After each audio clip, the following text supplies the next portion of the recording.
What is up, people? Sixth man back to talk more playoffs. Last night, my Sixers travelled to Canada.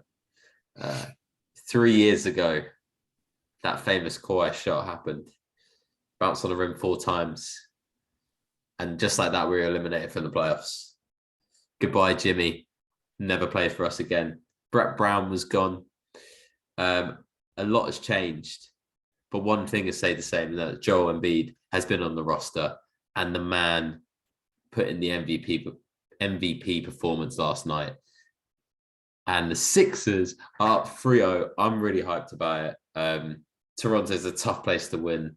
So they take it in overtime from a game-winning, at the end of the shot clock buzzer beater, free turnaround from Joel Embiid with a play drawn up from Doc Rivers. I'm going to be talking about this for a long time. Do you guys want to go first? What are your thoughts on this? Obviously, I don't actually have anything in terms of six-man camp, but they're my team, you know. Can we talk about how much of an awful shot it was and how it not for that game. He'd made a few of them. He tried to do it. Still. He tried to do it at the end of regulation as well because he was feeling it.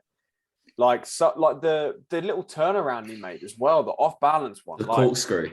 Disgusting. Yeah, that's just a sign of someone who's, you know what, I've just got to let it fly because chances are it's going in the way I'm shooting right now. Like it happens, and yeah, you can say it's not a poorly advised shot, but it went in, you know. And to be honest, they were going to go to double overtime anyway, so.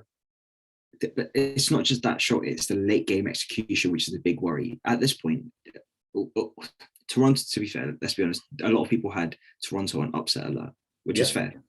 And now that Barnes is out and they are in Toronto with Thibault also not being able to play for Philly as well, credit to them for getting that win as well. But Alex, I can imagine you're not happy with some of the late game execution at the end of the regular time period and at the end of overtime, no?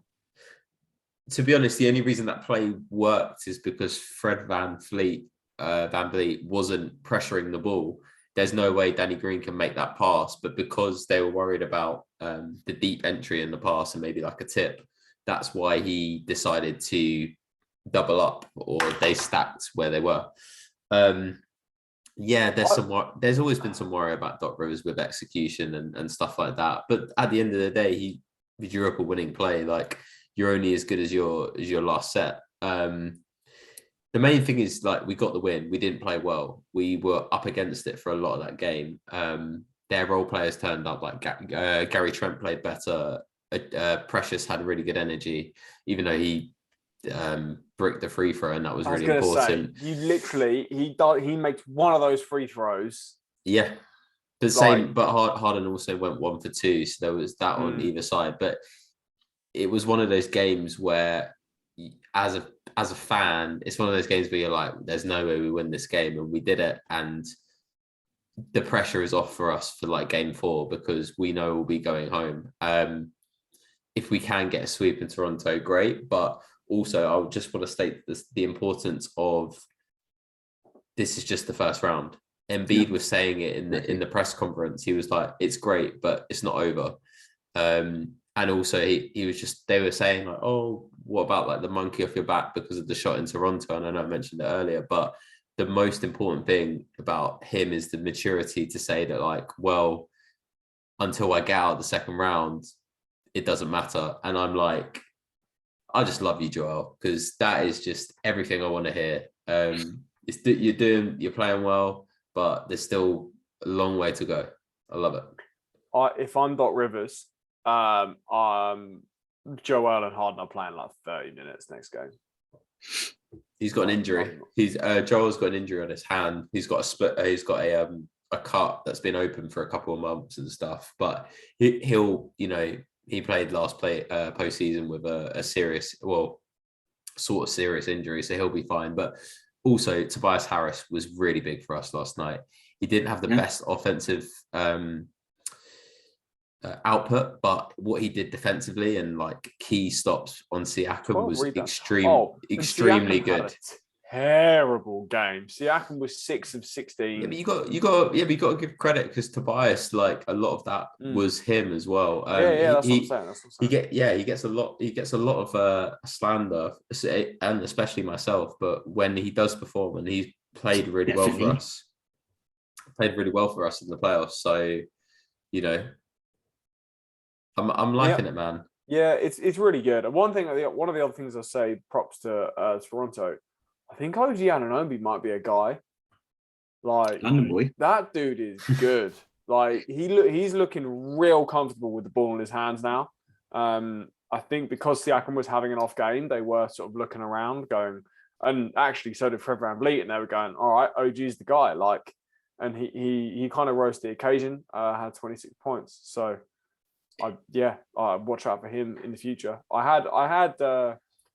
Weirdly, I've got the Raptors as one of my teams, but I didn't think they were going to make the upset at all.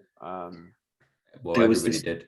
There was this pretty interesting stat about OG, how like the season, how the Raptors were like 40-10 or 14-15, something ridiculously good with OG in their team. So it was like one of the sort of mini storylines going into the season for Toronto. OG, that when he has the ball in his hands, he's very under control, and it really reminds me of Kawhi. Like, he's very in a box when he dribbles and stuff, very precise with his movements. I'm going to end this segment on Embiid. Obviously, we spoke about how he's in the running for the MVP.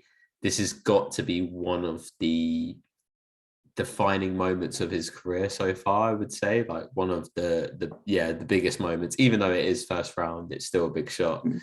I think the aspect that really impressed me is if you look at the highlights and you go to the third quarter with down 10 points, and they just started giving it to him. He had that huge dunk on Siakam, a couple of and ones off balance, and they just couldn't stop him. And it was one of those things where you've seen it. The star is like, we're not losing today. I'm going to will us to DeRozan did it last night. Tatum's done it in the past. We had Embiid. So yeah, that was my Brandon Ingram. Yeah, exactly. And I love that. Anything else from you guys? No.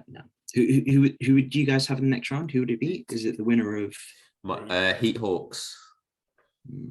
So I mean, that's tough. We'll have to see. It's all down to matchups, but we'll see if Philly can close it out in Toronto on Saturday.